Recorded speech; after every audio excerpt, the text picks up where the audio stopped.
I know it's been quiet here around the Hope Channel, and I wanted to talk to you a little bit about why and what we're going to be doing to change that going forward. Because I realized that a lot of our difficulty in content creation came down to the fact that our philosophy was somewhat wrong. And so I want to talk to you about what I have been learning about hope over the last couple of weeks and months, and honestly, years. This channel started with a fairly simple idea. We wanted to find the good news and share the light and spread joy. It was built on a beautiful and fairly simple idea that the world just really needs more kindness, more brightness, more reasons to smile, more things that are happy. But I think we got our approach a little bit wrong, because as we've been looking for stories to share with you and things like that, we've been focused solely on the good news, things that feel warm, easy, uplifting right from the start, things that are pure positivity and don't have any pain or struggle in them,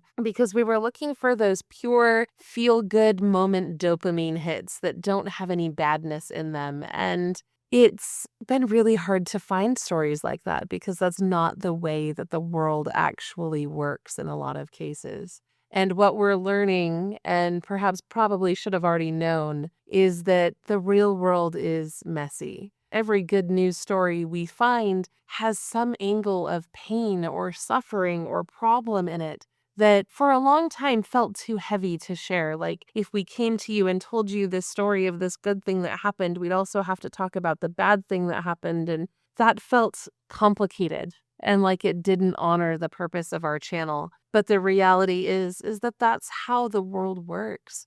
The most moving, most memorable, most genuinely uplifting stories don't start in the sunshine. They start in the storm. And it's the transition from storm to sunshine that makes that story a story of hope. So even though we hadn't originally wanted to go there, we are learning that the most powerful hope doesn't avoid the dark. It doesn't ignore that the darkness exists. It shines because of it and in spite of it and through it completely.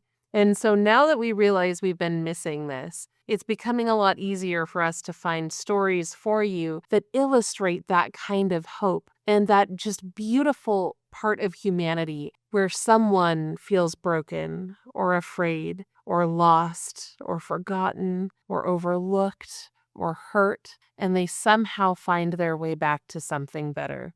So instead of telling only half the story like we were trying to do and only focusing on those good news bits, we're going to be talking about those lights that are carried through the darkness, the courage that happens when life is hard, and the beauty that exists despite the struggle. Because my favorite imagery has always been a lighthouse. And a lighthouse doesn't shine to celebrate calm seas. It shines because ships are in danger, because rocks are real, and because someone out there needs to find their way home. And hope works a lot the same way, and that's what we're going to be trying to do here on this channel. We believe that hope shines brightest in the darkest of nights, and I don't know about you, but I have been feeling like I've been stuck in the middle of a very dark night for a long time, and I have been looking for that hope for me, and I want to share what I'm finding with you as well. So we are always looking for stories of communities that are rising up, survivors who are inspiring, strangers who are becoming family, everyday people who are doing good and amazing things to help others. Those are the stories of humanity at its very best. Because ultimately, pain isn't the opposite of hope in a lot of cases. Pain is where the hope begins. We know that pain is part of the process, and we can't always look away from the storm, but we can always look for the light inside of it. And I love this quote by Rumi that says, "The wound is the place where the light enters you." I need more light in me. I'm sure you need more light in you. Our world needs more light in it. So we're going to be searching out these stories. We're going to be getting back to our posting schedule where we talk about all sorts of different things of hope and faith and love and encouragement and joy, because that's what we are here to do. So our biggest barrier at this point is honestly my own work schedule, because we are running multiple channels and it's hard to keep them all moving.